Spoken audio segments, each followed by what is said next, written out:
Bonjour tout le monde. Alors, bienvenue à cette petite vidéo de présentation de bilan de la session d'automne. C'est pas exhaustif. On veut vous présenter quelques travaux qu'on a faits, quelques réalisations également qu'on a eues au cours de l'automne.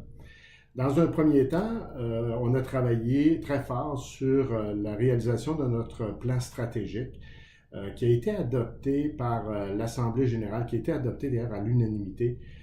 Plan stratégique qui va nous permettre au cours des 5 prochaines années de travailler sur 5 enjeux principaux.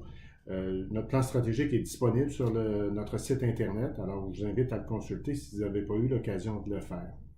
Également, on a adopté notre premier plan d'action, parce que dans cette première année-là, il y a un plan d'action qui nous permet d'amorcer des travaux dans certains domaines. Encore là, plan d'action qui est disponible sur notre site Internet.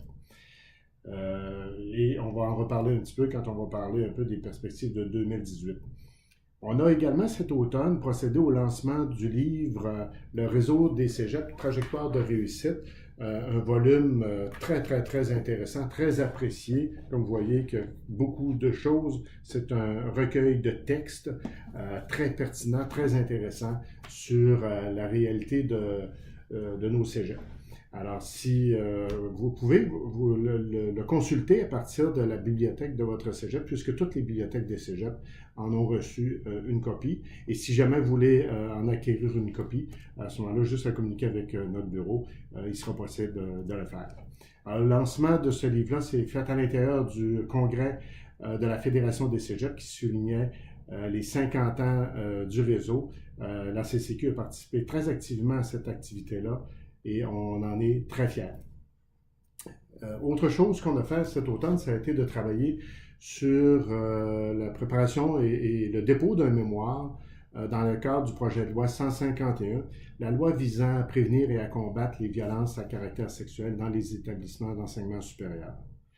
Alors, on a déposé un mémoire, on a collaboré avec deux de nos membres du Cégep Vieux-Montréal, Caroline Roy et Noémie Moisan, qui ont participé avec moi à la présentation à l'Assemblée nationale de ce mémoire. Et il y aura des suites à ça parce que la loi a été adoptée il y a quelques jours et au courant de 2018 notamment, chaque maison, chaque établissement aura adopté une politique dans le cadre de cette loi-là.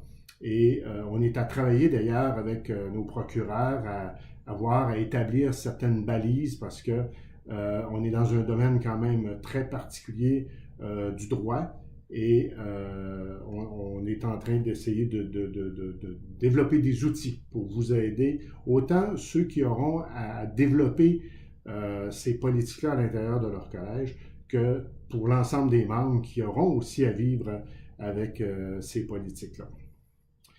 Autre sujet, on a également déposé, ça s'est fait hier, un mémoire sur la révision du modèle d'allocation des ressources ou, si vous préférez, la révision du modèle FABES du financement des collèges. Alors, on a travaillé en collaboration avec plusieurs de nos membres.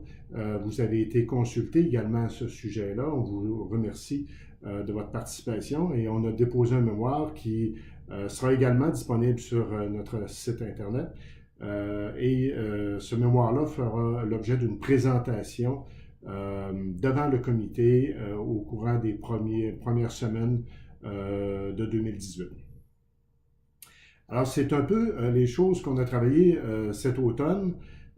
Également, je voulais vous parler un petit peu de 2018 parce qu'il y a des choses importantes en 2018 qui vont se passer.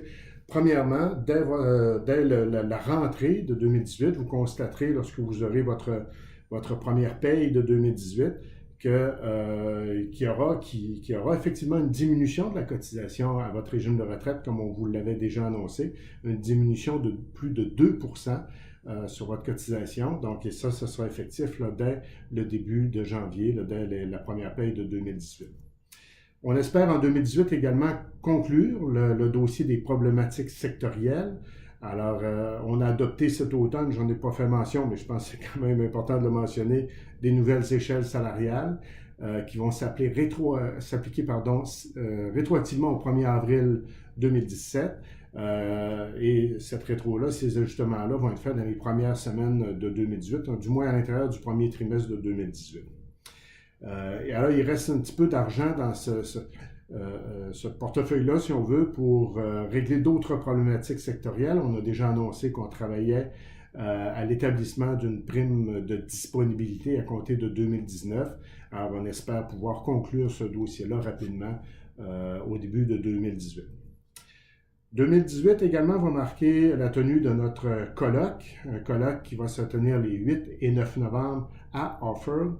Alors, je vous invite à suivre les communications qui vont être faites à ce sujet-là. Je peux vous dire que le comité est déjà très actif à la préparation de cette activité-là, qui va être très, très, très intéressante, je vous le dis.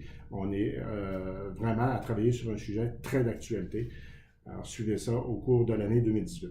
Il y aura également de nombreuses formations qui vont vous être offertes au cours de l'année. On est en train de travailler sur de nouvelles formations. Également, on augmente notre partenariat avec l'Alliance des cadres de l'État et l'Association québécoise des cadres scolaires pour vous offrir de nouvelles formations ou également d'offrir des formations en région, notamment grâce à ce partenariat-là. On est en train de travailler sur autre chose également qu'on va vous annoncer un petit peu plus tard, là. On va probablement avoir une participation à l'intérieur d'un important congrès qui va avoir lieu à Québec au mois d'août et en collaboration encore une fois avec ces deux associations-là et en plus avec l'Association des gestionnaires d'établissements de santé et services sociaux. Alors, ça va être très intéressant. Deux autres dossiers en terminant sur lesquels on va travailler. On va travailler beaucoup sur la modernisation de nos structures. Modernisation, on va revoir nos statuts, notre règlement général. C'est quelque chose qui était prévu à l'intérieur de notre plan stratégique et également à l'intérieur du plan d'action. Alors, il y aura des consultations qui vont suivre ça. On travaille là-dessus en collaboration évidemment avec le bureau de direction et tout le personnel ici.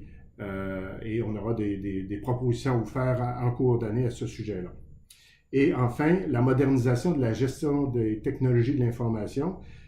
On avait un retard à combler en matière de technologie de l'information. Alors, on a adopté en bureau de direction un projet qui va s'étaler en 3 phases. Une première phase qui est sur l'aspect plus matériel là, d'optimisation de nos ressources, donc achat de nouveaux ordinateurs, d'équipements de visioconférence, etc. Donc ça, c'est la phase 1 du projet. La phase 2, d'ailleurs la phase 1 qui est déjà en déploiement, la phase 2 qui va être déployée au début de 2018, va venir traiter de la gestion numérique des données. Donc, on s'en va vers un bureau sans papier. Et la phase 3, qui est la plus importante, qui va nous permettre de se doter d'une nouvelle base de données qui va regrouper l'ensemble de nos activités. Alors, ça va être un projet très moderne. Et d'ailleurs, le bureau de direction a octroyé une enveloppe là, pour l'ensemble des 3 phases de ces projets-là, une enveloppe de 180 000 $ pour arriver à se doter d'outils vraiment qui sont de notre temps. On avait un certain retard à combler en cette matière-là, alors on va se mettre à jour là-dedans. Alors voilà, c'est un petit bilan, là, comme je vous ai dit, qui n'est pas exhaustif de ce qu'on a travaillé à l'automne, également un peu de perspective pour 2018. En terminant, le bureau de direction de la CCQ et tout le personnel de l'équipe du siège social se joignent à moi pour vous souhaiter de très joyeuses fêtes, une bonne année 2018. Alors merci de votre écoute et à bientôt.